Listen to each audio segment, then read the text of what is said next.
Alien girl saw the human fix her fallen beacon, but why she thanked him softened his chest. Hello everyone. Before we begin today's story, I have a small favor to ask. Please hit subscribe and turn on the notification bell so you never miss our channel's new videos. It's quick, free, and the best way to support us in bringing you more dramatic stories. Your support means the world to us. Where are you watching from? Drop your city or country in the comments below. Thank you very much. Now let's return to our main character. The storm rolled across the flatlands like a bright sheet of static, the air humming with that metallic tang Ethan Cole had learned to recognize. Ionized wind building just before another pulse swept the valley. His truck's display flickered, struggling against the interference as he stepped out, boots sinking into powder-dry soil that crackled with every shift. A faint blinking caught his eye, a soft blue flash half buried near a fallen ridge of rock. At first he thought it was just another damaged signal relay, but when he picked it up, the device was warm, almost soft at the edges, like it had a pulse of its own. A beacon, but not a human one. Its shell felt smoother than ceramic. It seems too perfect for any Earth-made tool. When he turned it, the emitter flickered weakly, trying to restart. He muttered under his breath, wiped dust off its thin fins, and crouched in the shielding shadow of his truck. Lightning danced across the horizon, but Ethan focused on the small screws, the narrow panel he held between two fingers, the quiet click of circuits falling back into place. The beacon let out a single steady tone. Then a shadow fell across him. He looked up. Someone stood just beyond the glow of his truck's headlights, tall and strangely graceful, her silhouette rimmed by drifting sparks of ion dust. Her skin held the pale shimmer of blue silver, like moonlit water. She didn't speak at first, and neither did he. The wind tugged softly at the edges of her cloak, revealing a slim wrist marked with faint, glowing patterns. Nothing threatening, just foreign. Ethan lifted the beacon with both hands, offering it back. "This yours?" he asked gently, keeping his voice even. Her eyes widened, not in fear but in surprise, as though she hadn't expected him to treat the device, or her, with any kind of care. She stepped closer, the static around her hair lifting it into soft waves. Instead of taking the beacon immediately, she studied his hands, the way he held it securely yet respectfully. When she finally wrapped her fingers around it, the light inside pulsed brighter, responding to her touch. She looked up at Ethan, and the storm noise faded behind them for a moment, just long enough for her voice to carry. "You restored more than the beacon," she said softly. "You restored my path home." The simplicity of her gratitude hit him unexpectedly, settling warm and deep in his chest. He cleared his throat, unsure why such a small sentence felt so heavy. "Glad I could help," he murmured, but the words didn't quite capture what passed between them. Something quiet, something human, something fragile that neither understood yet. The beacon glowed brighter, painting her face in soft blue light, and Ethan realized the storm suddenly felt a whole lot less cold. The wind eased just enough for Ethan to hear the soft hum coming from the beacon in Lyraven's hands, a steady rhythm that shimmered against the lingering static in the air. She held it close to her chest as though it were more than a device, as though it were something alive. Ethan closed the truck door behind him and nodded toward the distant ridge. "My equipment is set up over there." The storm knocked out half the relay line, he said, trying to sound casual. "If you need shelter for a bit, you are welcome to stay near the truck. It is grounded." Lyraven looked toward the truck, its headlights pale against the swirling dust, then back at Ethan. Her expression shifted, curiosity edging out caution. "You work with signals," she said softly. "Then you understand how important this beacon is to my people." Ethan lifted one shoulder. "Signals are how we stay found. Lose them, and everything feels off." Her eyes softened at that, the silver flecks within them catching the light of a distant arc of ion static. She stepped closer, not enough to invade his space, but enough that he could see the fine, almost luminescent patterns along her cheeks, like naturally formed circuitry. "Most would have walked past a fallen beacon," she said, "or taken it apart for the pieces." Ethan rubbed the back of his neck, a little embarrassed by how serious her tone had become. "Guess I am not most people." She studied him for a long moment, quiet and thoughtful, as though trying to memorize his answer. The breeze shifted again, and the storm began pushing a new wave of static toward them, faint cracks of light blooming along the sand. Lyravin's hair lifted with the charge, shimmering like thin ribbons of blue frost. "This storm is not safe for you," she said suddenly. "You should return to your outpost." "I still have repairs to finish," Ethan replied. "The relay line feeds the emergency channel. If it stays down, any rescue request within 200 miles goes nowhere." Her brow tightened. "You risk yourself for strangers you may never meet." "Someone has to," Ethan said, and he said it simply, without weight or pride. Just truth. Lyravin lowered her gaze to the beacon, tracing a glowing seam with one finger. The light responded to her touch. "Your actions confuse me," she admitted quietly. "You do not gain anything by helping me. You do not gain anything by repairing your human relay. Yet you continue." Ethan let out a breath that fogged briefly in the cooling air. "I do the job in front of me," he said. "And sometimes that job is helping the person who needs it." Another pulse of ion light rippled across the valley, brighter this time. Lyravin glanced at the sky, sensing the shift. "A heavier surge is coming. You will not want to be out here when it arrives." Ethan grabbed his toolkit from the truck bed, slinging the strap over his shoulder. "I will be quick." Lyravin hesitated, the storm reflecting in her eyes. Then she stepped forward and touched 2 fingers lightly to his forearm, a gesture so gentle he almost did not feel it through his jacket. "Be careful, Ethan Cole," she said, his name shaping softly around her accent. "The storm does not understand kindness." Her words followed him as he started toward the relay tower, settling warm in his chest despite the cold wind gathering strength once more. The path to the relay tower cut through uneven ground, each step snapping with a faint charge as the storm gathered behind Ethan, rolling closer with a low electrical hum. He kept his head down, one hand gripping the strap of his toolkit, the other shielding his eyes from the drifting sparks in the air. The tower rose ahead like a thin metal spine against the shifting sky, its top flickering with an unstable red light. When he reached the base, the panels were cold to the touch, static buzzing gently against his fingertips. He knelt, set the toolkit down, and opened the access hatch. Inside, the relay board glowed weakly, as if the storm had drained the life out of it. "Come on," he murmured, adjusting a loose cable and pressing a diagnostic key. The board sputtered, flashed, then dimmed again. Behind him, the wind lifted, swirling dust into brief spirals. Ethan glanced over his shoulder, expecting the storm alone, but instead he saw a faint blue shimmer moving toward him.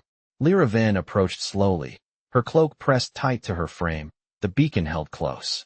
Its light cast soft patterns over her skin, turning her features calm and focused. Ethan rose halfway. "I thought you were staying by the truck," he said. "It is safer there." "The storm changed direction," she replied, her tone steady. "It pushed me toward you. And your tools make a sound that tells me this relay is important." She knelt beside him with a careful grace, as though the earth itself recognized her steps. The beacon hummed softly in her hands, reacting to the tower's failing signal. Ethan studied the readout again. "If I do not stabilize this, the entire emergency network goes down for 200 miles.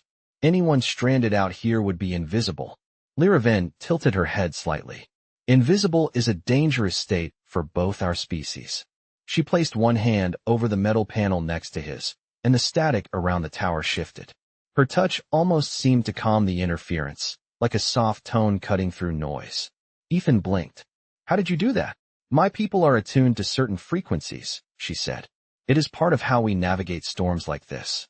She paused, her gaze moving between the loose cables and the flickering display. "May I assist?" Ethan hesitated only a second before nodding. She held the beacon near the open panel, and the device responded immediately, its light aligning with the tower's pulses. Ethan watched the reading stabilize. "You are syncing it," he said softly. "Your beacon is acting like a bridge signal." Lyravin offered a small, almost shy smile. "You restored its strength. It is only fair that it lends its strength back." The relay's lights surged brighter, the red shifting to a steady white. The hum that followed was smooth, confident, alive. Ethan exhaled in relief. That did it. A fresh gust swept through the valley, but this time it carried less static. The storm's edge shifted away from them, pulled by some distant pattern neither fully understood. Lyravin stood, the beacon's light steady in her hands. "Your world is louder than mine," she said quietly. But you listened to it with care. Ethan checked the relay one last time, then looked at her, the soft glow painting her in calm blue tones. And you made mine a little quieter tonight. The words slipped out before he could rethink them, but she did not flinch. Instead, she lowered her gaze with a warmth he had not seen before. The storm receded a little more, leaving just the two of them, the tower humming steadily at their side. The relay tower's steady hum lingered in the cooling air as Ethan and Lyravin began the walk back toward the grounded truck, their footsteps brushing through dust that now settled instead of swirling. The storm had shifted to the far side of the valley, its glow dimming behind the distant ridge like a curtain finally drawn. Lyravin kept the beacon close, its soft blue light pulsing in a calm rhythm that matched the subtle patterns along her cheeks.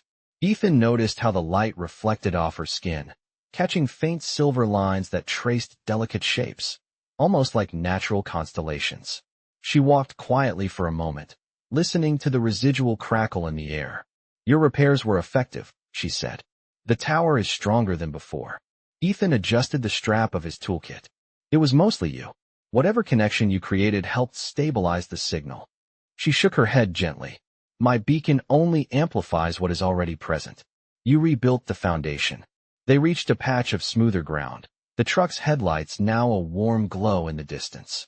The storm's fading edge cast a faint shimmer across the horizon, turning the valley into a wide, silver-blue plain. Ethan slowed a little, noticing Lyravin's gaze drifting upward. She was watching the sky with a thoughtful expression, the kind that held both worry and wonder.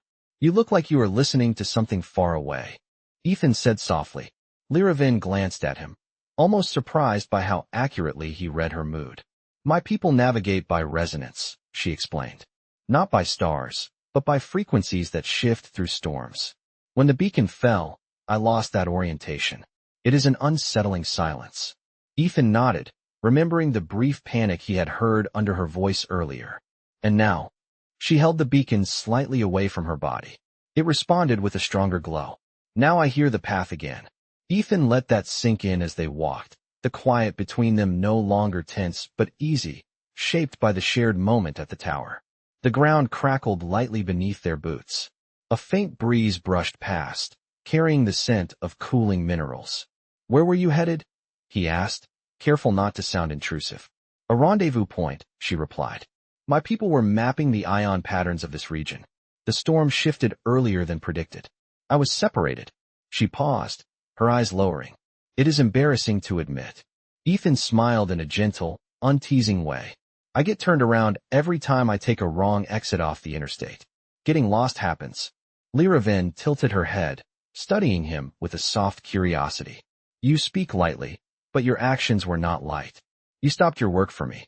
Ethan looked forward again, watching the truck grow larger. I saw someone who needed help. That was enough. A silence followed, but it was warm. Lyravin's cloak fluttered as the wind shifted again, softer this time, brushing along the valley floor. She stepped closer without quite realizing it, the distance between them shrinking to something small, something shared. Among my people, she said carefully, an act done without expectation carries great meaning. It is considered a thread of trust. Ethan swallowed, feeling that warmth return to his chest. I did not expect anything, he said. I know, she replied quietly. That is why the thread forms. The truck's headlights finally illuminated them fully, casting long shadows behind their steps. And in that glow, with the storm drifting farther away and the beacon steady in her hands, something unspoken settled gently between them, light as dust and just as real. Lyravin paused near the truck, her gaze drifting across the open valley as though testing the air for something only she could hear. The storm had quieted into a distant glow, leaving. The landscape washed in soft silver tones that shifted with the last traces of static. Ethan opened the passenger door, letting the warm cabin light spill across the dust. You can sit inside if you need a break, he said. The grounding rods will keep any stray charge off the chassis. She stepped closer, studying the interior with quiet curiosity, her fingers brushing the edge of the door as though sensing its temperature. Your machines feel different from ours, she murmured. Heavier, but honest. Ethan smiled faintly at the phrasing. Honest is a nice way to put it. They do not do much on their own. They need someone willing to fix them when they fall apart. Lyravin looked at him with a warm, questioning expression. And you repair them without hesitation. It is what I do, Ethan said, sliding his toolkit into the back seat. Out here, if something breaks, it becomes everybody's problem. She considered that for a long moment before stepping inside the truck, settling into the seat with a cautious grace. The beacon rested on her lap, steady and bright, casting soft reflections onto the dashboard. Ethan walked around and took the driver's seat, closing the door behind him with a muted click. The cabin filled with the faint hum of electronics, the cooling vents pushing warm air that softened the lingering chill in their clothes. Lyravin turned her head, watching him with a quiet focus that made the space feel smaller, somehow more intimate without crossing any boundaries. You help strangers often? She asked. Not often, Ethan admitted. But when the chance shows up, I try not to ignore it. She touched the beacon lightly, letting its glow pulse against her fingers. Among my people, help given freely is a rare form of strength. Ethan rested his hands on the steering wheel, not starting the engine yet. Where I am from, it is just being decent. Decent, she repeated, testing the word carefully. We do not have a direct translation. The closest is something like a heart that steadies instead of shifts. Ethan exhaled softly, surprised by the poetic weight of the phrase. That is a lot nicer than how we say it. A faint smile curved across her lips, and for a moment the cabin felt warmer. Outside, the valley stretched quietly, the dim glow of the repaired relay tower visible in the distance. You said you were headed to a rendezvous point, Ethan said. I can take you closer if you want. Lyravin hesitated, her eyes lowering to the beacon. I am uncertain of the distance now. The storm moved the resonance lines. The signal may not be the same. Ethan tapped the vehicle's navigation panel. Then we will trace your beacon's signal instead. It seems to know more than either of us. She looked at him again, slowly, as though absorbing the offer. You would take time from your duties for me? I have done the critical repairs, Ethan said. The rest is inspection. It can wait. The beacon glowed brighter at his words, reflecting softly across her expression. You do not realize the weight of what you offer, she said. But I do. Ethan put the truck into gear, the engine rumbling to life. Then let me carry a little of that weight with you. Her eyes softened, and a silence settled between them that felt peaceful rather than empty, the kind that forms when two paths overlap by chance and neither person quite understands why it feels important. The truck rolled slowly across the open valley, its headlights sweeping long arcs of pale gold over the dust as Ethan followed the faint pulses coming from Lyravin's beacon. Each time the device glowed a little brighter, he adjusted their direction, trusting its rhythm more than the navigation panel. Lyravin watched the shifting light with quiet concentration, her fingers lightly resting on the beacon's surface as though listening through touch. The cabin hummed softly around them, the warm air from the vents chasing off the last edge of the storm's chill. Outside, the sky had settled into a muted gradient of deep blue and silver, the remnants of the ion clouds drifting like slow-moving shadows. Lyravin turned her head slightly, observing Ethan as he maneuvered the truck over a shallow rise. You follow the signal with certainty, she said, even though it is unfamiliar. Ethan kept one hand steady on the wheel. Unfamiliar does not bother me. Some things you just have to trust a little. She considered his answer, her eyes reflecting the faint glow of the dashboard. Trust is usually given slowly among my people, she said. It is measured in cycles and patterns. Yet you offer it within minutes. Maybe we measure differently, Ethan said with a small smile. Or maybe I am just stubborn. Lyravin looked back at the beacon, running her thumb along one of its seams. It confuses me, she admitted softly. You treat danger as an inconvenience. You treat strangers as if they matter. You treat small kindness as something obvious. Ethan exhaled through his nose, thinking, if I see someone lost, I try to help them get found. That is all. She studied him again, and there was something gentler in her expression, like a quiet resonance forming. The truck bounced lightly as they crossed a ridge, and ahead, the valley widened into a shallow basin marked by scattered rocks. The beacon's glow shifted, pulsing more frequently. Lyravin leaned forward, her posture sharpening just a little. The resonance is stronger here, she said.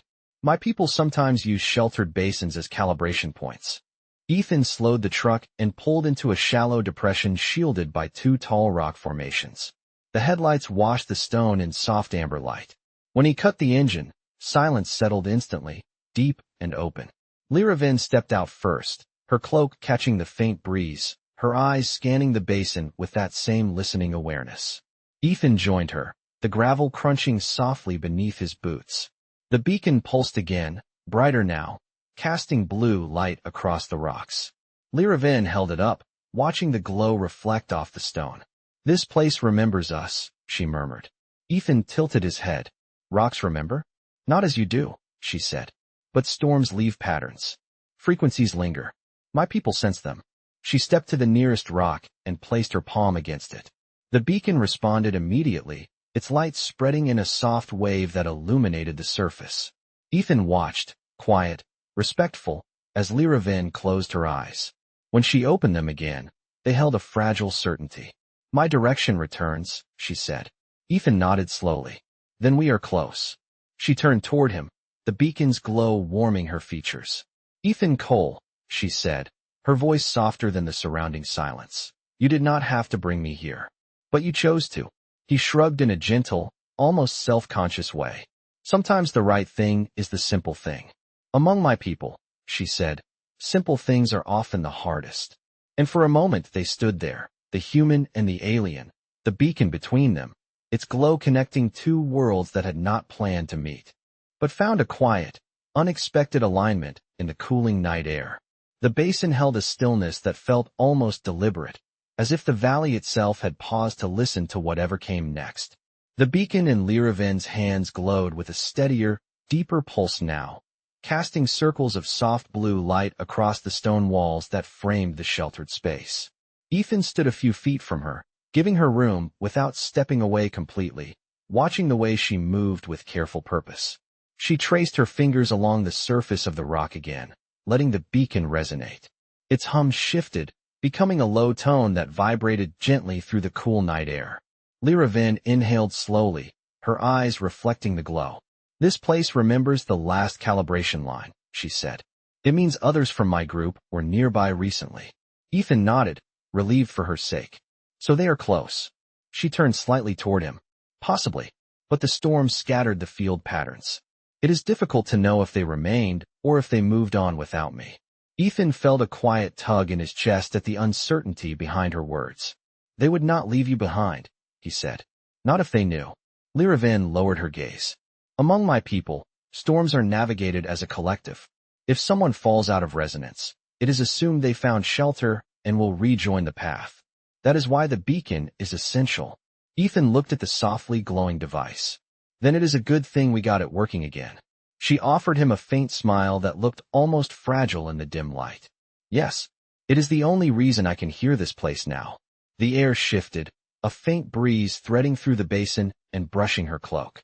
Ethan felt the temperature drop slightly, and he took a step toward her without thinking, instinctively placing himself where the wind hit first. Lyravin noticed and tilted her head, her expression softening. "You shield by reflex," she said. "A very human trait." Ethan scratched the side of his jaw, suddenly aware of the small movement. "I guess I do." "You do not realize how unusual that is," she added quietly. She lifted the beacon again, holding it at chest height. Its glow intensified, then spread outward in a quiet ripple that washed over the rocks like a breath of light. Ethan watched the pulse fade into the distance. "What did that do?" "A call," she said. "A request for confirmation. If any of my group are within range, they will answer with a matching resonance." Ethan waited, listening. The basin remained still. Lyravin did not move, her focus sharp and calm. The silence stretched, long enough for Ethan to glance at her, noticing the faint tension in her shoulders. He stepped closer, just enough for his voice to carry gently. "No answer yet does not mean no one is there. They might be out of range." She nodded once, but he could tell the quiet unsettled her. After another few moments, the beacon dimmed to its normal glow. Lyravin lowered it, her expression unreadable. "It may take time," she said. "Storm-distorted signals travel unevenly." Ethan looked around the basin, then back at her. "We can wait. You do not have to face that silence alone." She blinked, a small, honest reaction, as if his words caught her off guard. "Ethan Cole," she said softly, "your steadiness is unexpected." He shrugged, meeting her gaze. "You are out here, trying to reconnect with your people. The least I can do is stay until you do." The beacon glowed once more, its soft blue light settling over both of them, and in that quiet moment, the beginning of something unspoken settled between them like a warm, gentle pulse in the cool desert air. The silence in the basin stretched into something fragile and thin, like a thread pulled tight, but not yet broken. The beacon rested in Lyravin's hands, its glow pulsing with a quiet patience that did not match the tension in her shoulders. Ethan stood nearby, letting the cool night settle around them, trying not to intrude on whatever thoughts moved behind her calm expression. A soft gust swept through the rocks, nudging a few grains of sand across the ground. The beacon flickered, just once, as if catching a distant whisper. Lyravin lifted her head sharply, her eyes narrowing in concentration. "There," she murmured. Ethan stepped closer. "What is it?" She angled the beacon toward the northern ridge. "A faint return signal. Very faint. It may be residual energy, but it has the pattern of my people." Ethan glanced toward the ridge, seeing nothing but shadows and cool light. "Residual or not, that is something." Lyravin's fingers tightened gently around the beacon. "It means they were here, or passed through, or tried to answer before the storm scattered the resonance." Ethan watched her face, seeing the mix of hope and uncertainty. "Then we follow that direction," he said, "even if it is only a clue." Her gaze softened at his certainty, the tension in her expression easing by degrees. "Ethan Cole," she said quietly, "your instinct to move toward uncertainty is unusual." He let out a small breath. "I am not moving toward uncertainty. I am moving toward your people." For a moment, she simply looked at him, her eyes reflecting the blue glow of the beacon in a way that made them seem brighter than the night around them. Then she nodded once, a small, almost reverent gesture. "Very well," she said. "We go." They climbed out of the basin together, the path uneven but manageable. The beacon guided them with soft pulses that grew stronger each time Lyravin adjusted its orientation. Ethan kept an easy pace beside her, ready to steady her if she slipped, but also careful to give her the space to guide their direction. The ridge rose higher than it had seemed from below, its stones cool to the touch and streaked with pale minerals that shimmered faintly when the beacon light passed over them. At the top, the valley opened in a wide sweep beneath the night sky. Lyravin lifted the beacon higher, letting its glow radiate outward in slow waves. Ethan watched the horizon for any sign of movement. The beacon pulsed again, stronger this time, and Lyravin inhaled sharply. "This is not residual," she whispered. "This is deliberate." Ethan turned to her. "Someone is signaling back?" She nodded slowly, her voice barely above a breath. "Someone is echoing my call."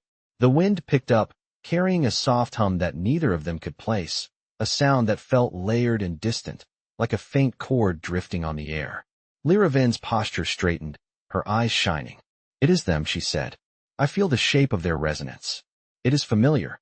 Ethan felt the warmth of relief, even if he did not fully understand the mechanics of what she sensed. "Then we found the right direction." Lyravin looked at him with a gratitude so quiet it needed no words, the beacon's light settling over both of them as the echo drifted through the valley once more, guiding them onward into the deepening night. The echo drifting across the ridge grew steadier, carrying a quiet rhythm that matched the pulse in Lyravin's beacon. She held it close, her breath catching softly as the returning signal strengthened, each wave a gentle confirmation that she was no longer alone in the vast night. Ethan stood beside her, hands resting loosely at his sides, giving her the space to absorb the moment. The valley below shimmered with faint streaks of residual ion light, the kind that lingered after a storm passed, but before the land fully settled. Lyravin stepped forward, her cloak brushing lightly against the stone, and lifted the beacon higher. Its glow spread outward in soft ripples, almost like a heartbeat made visible. The answering resonance came again, clearer this time, rising from somewhere beyond the far ridge. She closed her eyes briefly. "That pattern," she whispered. "It belongs to one of our navigators. Someone who guides new explorers." Ethan nodded. "So your group is close." "Close enough to hear me," she said. "Close enough to respond." A subtle relief softened her posture, the tension in her shoulders easing as if a weight had finally shifted. Ethan watched her quietly, letting her feel the moment in full. After a few seconds, she turned to him. The beacon's light illuminated her features, softening the sharp lines of worry that had followed her since the storm. "You brought me back to where I could be found," she said. "Without you, this signal would still be silent." Ethan shrugged gently.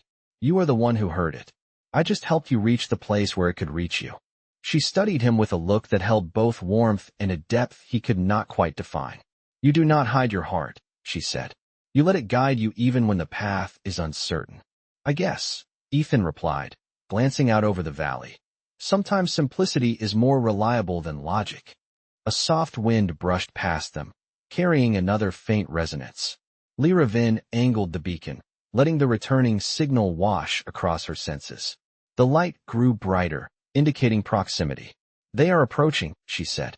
"Slowly, but with purpose. They must be following the same trail of residual storm signatures." Ethan smiled. "Good. You will be with your people soon." She hesitated, as if the thought carried more weight than she expected. "Yes," she said softly. "But I did not expect leaving your presence to feel so." Her voice faded, unable to find the correct word in a language not built for this feeling. Ethan filled the quiet gently. "Different." She met his gaze, eyes reflecting the pale blue glow. "Yes, different." The beacon pulsed again, this time with a tone that resonated through the stone beneath their feet. Lyra Vin turned toward the direction of the signal, her posture straightening as she prepared to meet those who had been searching for her. She took a single step, then paused and looked back at Ethan. No words passed between them for a moment. They were unnecessary. The night around them held its own stillness, a kind of respectful quiet that seemed to understand this moment belonged to them alone.